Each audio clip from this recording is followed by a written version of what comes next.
আপনি যদি নিজে ইচ্ছাকৃতভাবে পেইন নিতে ভালো না বাসেন, তাহলে দেখবেন আপনাকে অনিচ্ছাকৃত অনেকগুলো পেইন আপনাকে নিতে হবে। যেমন ধরুন, আপনি চান একজন ভালো বিজনেসম্যান হতে বা একজন সফল চাকরিজীবী হতে, কিন্তু আপনি রেগুলার সেই জিনিসটা হওয়ার পিছনে পরিশ্রম করেন না, ভালোভাবে কাজ করেন না, বা সাহস করে কোনো একটা পদক্ষেপ নেন না। তখন কী হবে? আপনার যে চাওয়া লাইফটা আছে সেটা কিন্তু আপনি অর্জন করতে পারবেন না। এখন ওই লাইফটা কেন অর্জন করতে পারছেন না?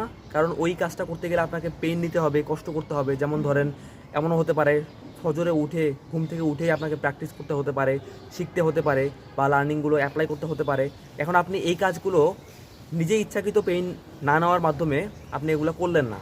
এখন কি হলো? আপনাকে আপনার ফ্যামিলি, আত্মীয় স্বজন, দেখবেন যে সবাই মিলে, যখন আপনার ইনকাম কম থাকবে তখন দেখবেন সবাই মিলে আপনাকে পেইন দিচ্ছে, সবাই মিলে টেনশন দিচ্ছে, সারাক্ষণ আপনার মাথায় টেনশন কাজ করে, নিঃশ্বাস নিতে পারেন না ঠিকভাবে, রাতে ঘুমাতে গেলে টেনশন, উঠলে টেনশন, সবসময় খালি টেনশন করে। কেন?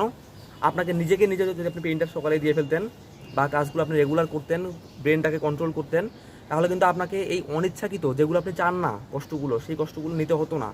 এই জন্য আপনাকে অবশ্যই চেষ্টা করতে হবে ইচ্ছাকৃত পেইনগুলো নেওয়ার জন্য। যেমন ধরেন, ফজরে সকালে ঘুম থেকে ওঠা, আবার বই পড়া, ভালো বই পড়ে সেই বই থেকে যা যা শিখলেন সেগুলো বাস্তব লাইফে অ্যাপ্লাই করা, তারপরে আপনার সফলতার জন্য যা যা করা লাগে সেই কাজগুলো করা, যত খারাপই লাগুক, যত আনকমফোর্টেবলই লাগুক, আপনাকে কাজগুলো করে যেতেই হবে। তখন দেখবেন আপনার ইচ্ছাকৃত লাইফটা আপনি পেয়ে যাবেন অনিচ্ছাকৃত কষ্টগুলো নেওয়ার মাধ্যমে। তো আশা করি আমরা চেষ্টা করব এই বিষয়গুলো আমাদের লাইফে অ্যাপ্লাই করার জন্য। ভালো থাকবেন সবাই। আসসালামু আলাইকুম।